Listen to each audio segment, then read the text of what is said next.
Roman is a crazy boy who lives in me, and he says the things that I don't want to say. He was born, just a few months ago. I think he was born out of rage. He was conceived in rage, so he bashes everyone. He threatens to beat people, and he's violent.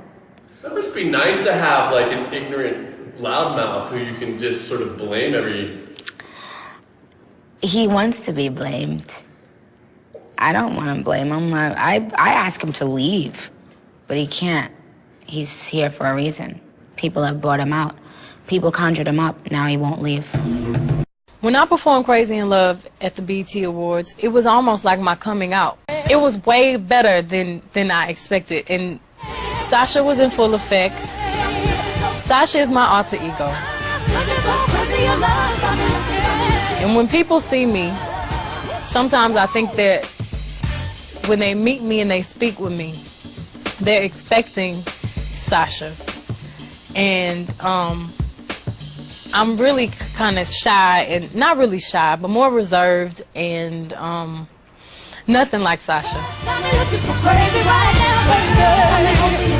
But I guess I wouldn't be very entertaining on the stage, so Sasha comes out, and she's fearless. She can do things that I cannot do when I'm in rehearsal. I mean, I can try, but then it just doesn't happen. I can sing notes and sing strong and do all these things that when I'm just by myself, I can't do.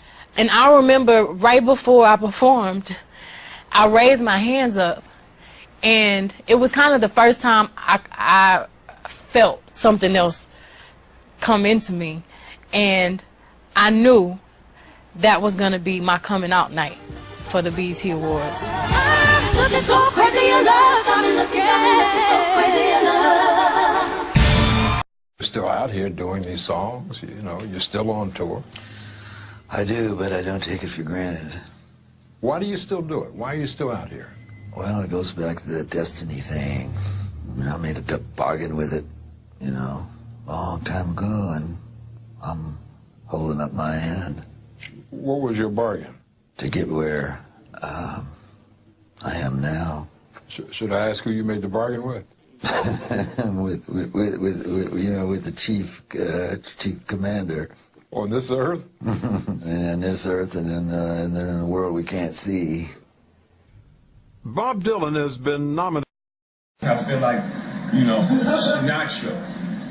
In my time, modern day Sinatra. So, I try to live up to that.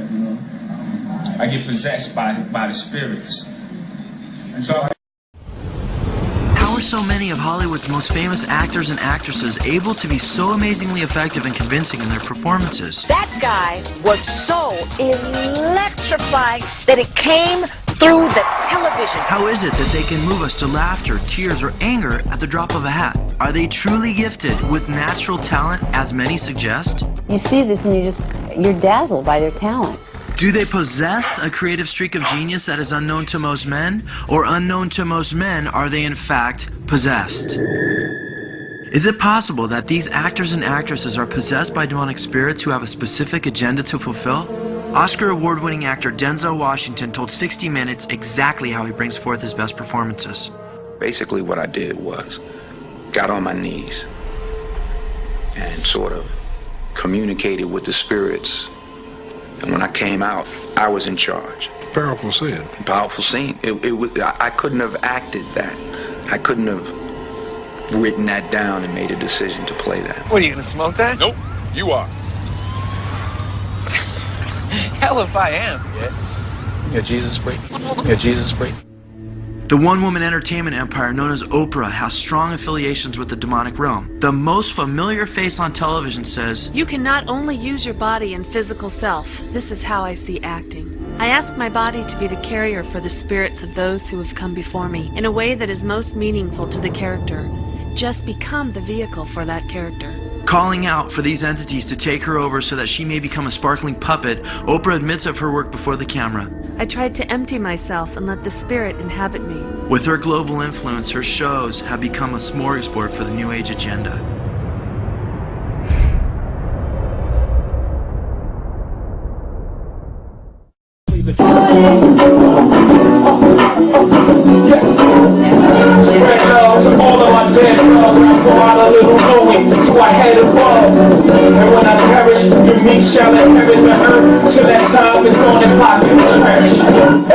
never read the Bible in my life. I don't even know.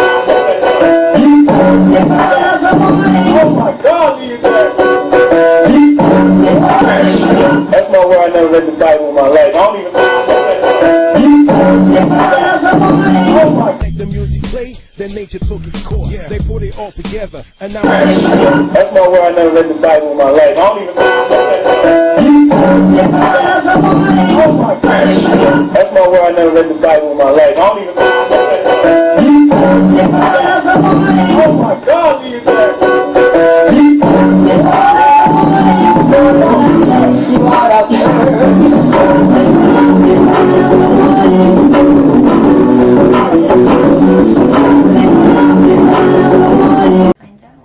Born This Way is out now, and you have bared your soul. You've given, your lyrics are really important in all of this. You created this album with a theme about being true to yourself.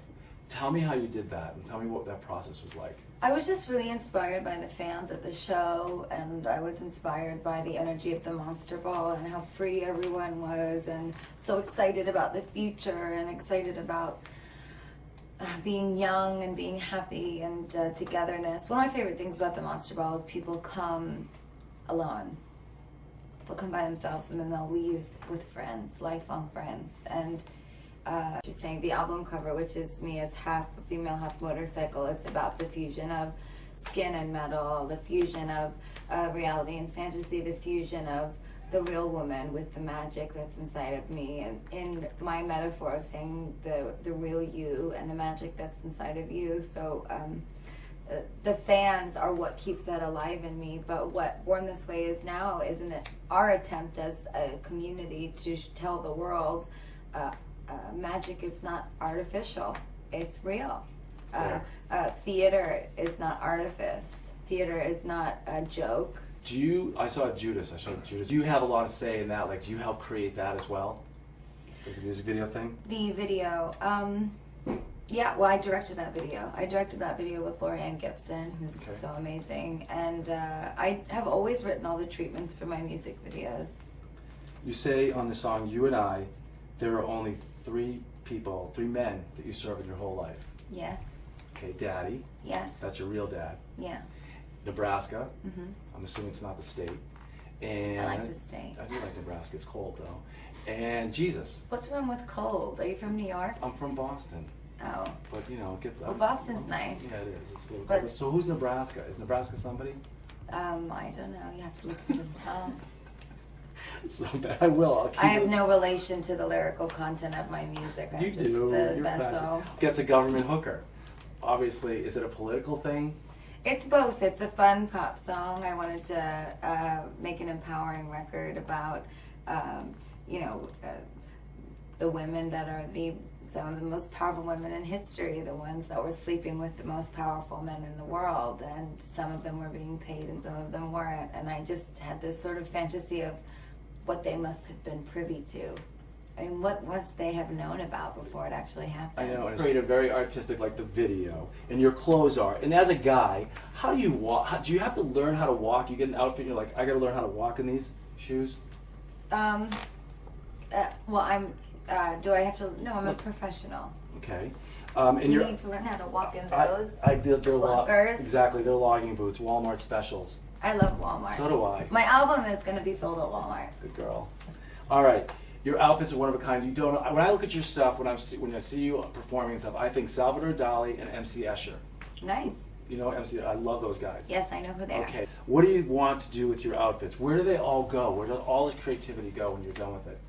They go to that planet Goat that I was in the Born This Way video. The government-owned alien territory in space. I just send it all there. It's in a giant archive, just in sort of a centrifugal gravity situation. Can people buy them, or do you just it's kind of like just there? No, they'll just always be on my planet. All right. When you get home, when you're just hanging out, do you ever just like pajamas, just kind of like take it all off and? Yes, I take my clothes off. All right, no. Are you getting fresh now? And oh my God, I'm gonna smack you. Good. I know I haven't lost my edge when I'm getting hit. I don't want to lose my edge. No, I think a lot of people, like myself, I see you as a beautiful Italian woman, and I always think, what's she like at home? You know? the hair? Well, last night it was nice because my album leaked, and I was actually out at a bar having a drink, and when it leaked, I saw that it leaked on my phone, and I looked down, and I just put it away, and I had a few more drinks, and then I went upstairs, and I got a bunch of emails about how much the fans loved it, and I was so happy. And you know what I did? What? I just remember I closed my computer and I walked right into the kitchen in my apartment in Brooklyn, which is the same place I lived in 6 years ago. And listen to my New York accent's flying out of my body now.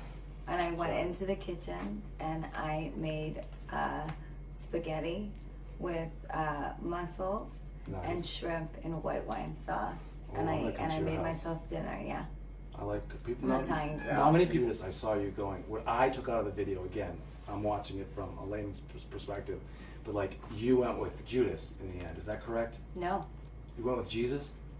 Because You there's one didn't guy see with the the thorns. video. I saw the thorns on his head. Who was the guy with the thorns on his head?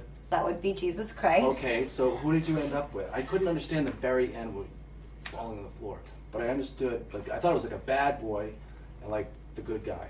Well, the video is a metaphor, and at the very end of the video, I had to ask some friends because I was hearing a lot about her, and so they told me, you know, who she was and what she was doing. And I come from the school of thought. There's just some things that the public just shouldn't know. You know what I'm saying? Like things that happen between two people, a wife and a husband, girl.